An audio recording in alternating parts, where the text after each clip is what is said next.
Hello everyone, कैसे हैं आप सब। आई होप आप सब अच्छे होंगे और मैं भी अच्छी हूँ। और आज है 30 तारीख और दिन शायद शुक्रवार है।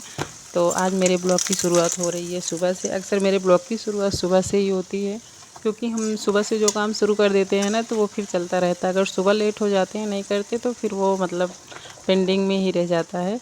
तो अभी सुबह हो गई है और आप सभी को मेरा प्यार भरा नमस्कार और सभी को गुड मॉर्निंग।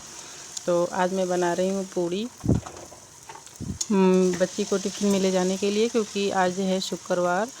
तो उससे मन था कि आज पूड़ी ले जाना है मुझे।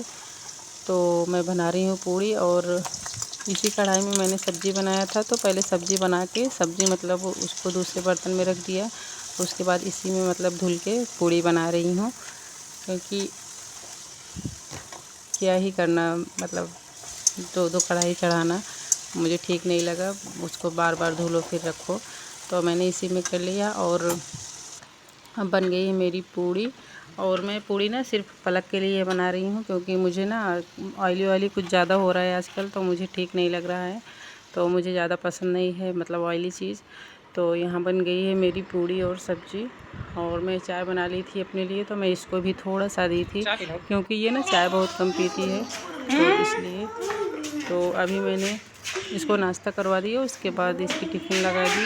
और इस बीच मेरी छोटी वाली बच्ची भी गई थी, तो इन लोगों को चल रही हूँ छोड़ने।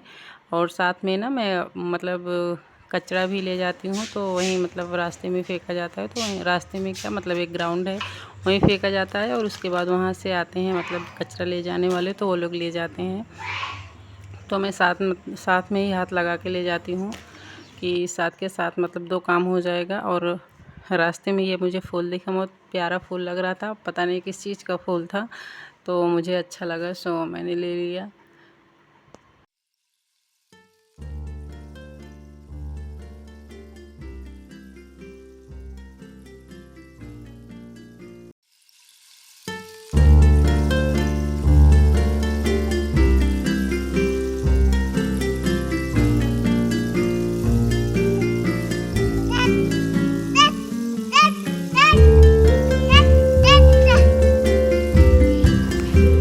तो बस यहाँ हम लोग वेट कर रहे थे पलक की वैन का, और वैन आ भी गई। और पलक को यहाँ बोलेंगे बाय बाय, और वो चली गई। और ये मैडम रोने लगी। इसको ना होता है कि मैं भी स्कूल जाऊँ, क्योंकि अभी छोटी है तो इसको भेज नहीं सकते। और अभी हो रहा है, फिर बाद में शायद जब जाना हो ना, तो मतलब ये भी नाटक करे कि नहीं जाना है। और उसके बाद मैं आ गई थी घर। और घर में आज ना मैं इस कमरे की सफाई करूँगी थोड़ा, क्योंकि इस कमरे में बहुत कम ही आ पाती हूँ।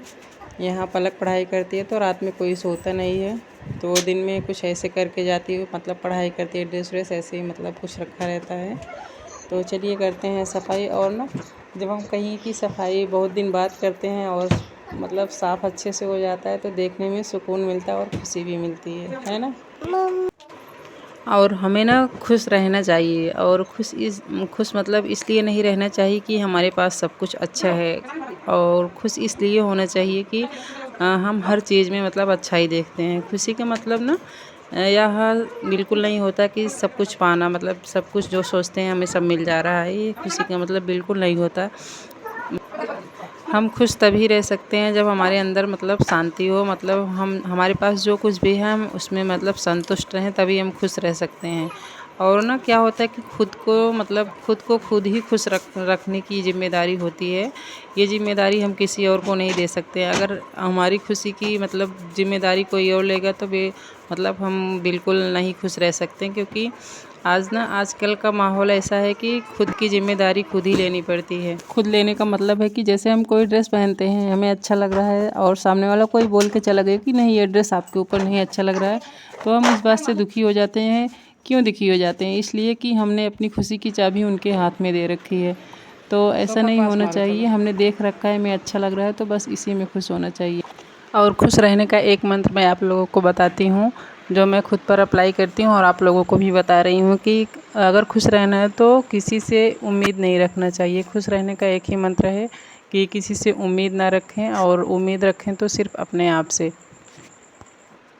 तो मैं बात करते करते एक कमरे की सफाई अच्छी तरह से कर ली और उसके बाद मैं आ गई गेस्ट रूम। और मैं बात कर रही थी खुशी और सेल्फ रिस्पेक्ट की। तो क्या होता है ना कि जब हम खुद के फैसले खुद लेंगे, भले ही वो गलत हो, तो हम गलतियों से सीखते हैं ना, तो हमारे अंदर एक मतलब सेल्फ रिस्पेक्ट आता है कि चलो हमने कोई फ़ैसला लिया, वो गलत है, उसके बाद भी मतलब कुछ तो सीख मिलती है ना उससे।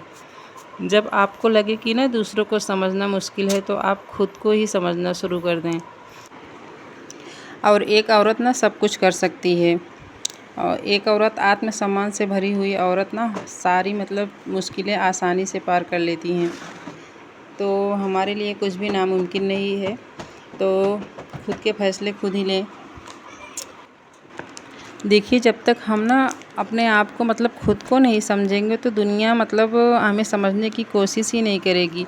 एक होता है ना कि जब हम लोग अपनी रिस्पेक्ट नहीं करते, तो हमारे बच्चे भी हमारी रिस्पेक्ट करना छोड़ देते हैं।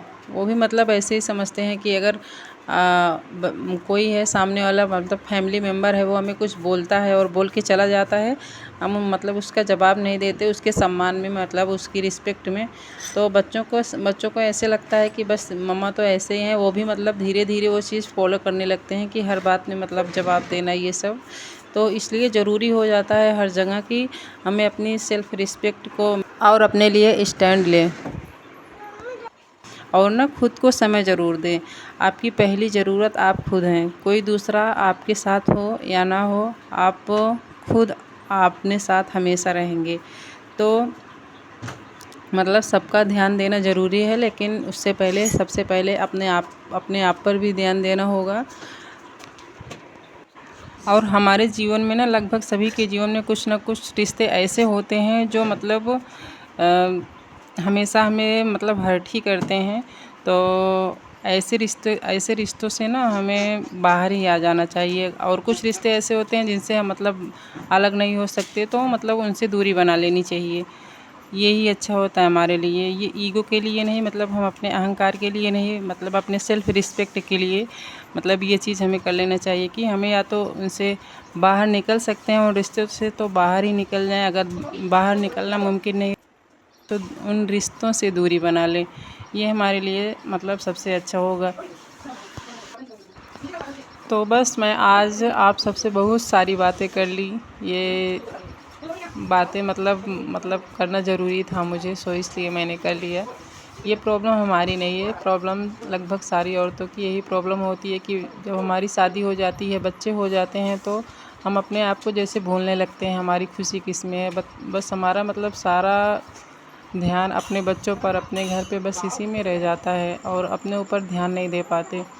तो इसलिए ना मुझे कभी कभी महसूस होता है कि लगभग मैं देखती हूँ आस-पास जहाँ भी देखती हूँ कि हम लोग मतलब सारी औरतें ऐसे ही करती हैं कि अपना सारा जीवन बस इसी में लगा देती हैं, और एक समय आता है कि मतलब पचासों तरह की बीमारियों से घिर जाती हैं, तब मतलब उनका साथ कोई नहीं देता। खुद हमारे बच्चे भी हमारे साथ नहीं देते। साथ ऐसा नहीं कि सारे बच्चे नहीं देते, बच्चे देते हैं, बट उनका भी मतलब वो बड़े हो जाते हैं तो उनकी भी अपनी लाइफ हो जाती है, उनको भी अपना करियर बनाना होता है। सो इसलिए मतलब हम किसी पर कभी बोझ ना बने, तो इसलिए हमें ज़रूरी हो जाता है कि मतलब ये सब करना ज़रूरी हो जाता है, अपने लिए स्टैंड लेना। तो मैं आप सबसे बातें करते करते आ गई थी, मतलब पूरे घर में झाड़ू कर लिया, बरामदे सारे कमरे में। तो आज मैं ना बाहर के गेट के सामने थोड़ी सी घास उगाई थी, और ये ना हफ्ते में एक बार मुझे निकालना पड़ता है। और ये अभी बरसात हो रही है, तो मतलब पता नहीं कैसे मतलब बहुत सारे घास उगाते हैं, तो मैं इसको निकाल रही हूँ, क्योंकि अगर घास रहते हैं ना तो यहाँ मच्छर बैठते हैं और छोटे मोटे कीड़े भी आने शुरू हो जाते हैं। तो मैंने इसको यहाँ से निकाल लिया है। और उसके बाद ये वाला गेट तो मैं जल्दी खोलती नहीं, और ये ना ऐसे जैसे लगता है जाम हो गया है, बहुत सारी ताकत लगा के इसको मतलब खोलना बंद करना पड़ता है। और ये वाला गेट तो मतलब हमेशा खुलता रहता है, तो ये आसानी से खुल जाता है। और ये टाइम है लगभग शाम के 5:30 बजे का, और मैं रेडी हो गई हूँ और जा रही हूँ हमारे गाँव में ही, यहीं मोहल्ले में एक लोगों के यहाँ बच्चा हुआ था, पिछले वीडियो में मैंने बताया था, तो उनके यहाँ आज है प्रोग्राम, तो वहीं हम लोग जा रहे थे। और देखिए चारों तरफ कितनी हरियाली हुई पड़ी है, तो अच्छा लग रहा था।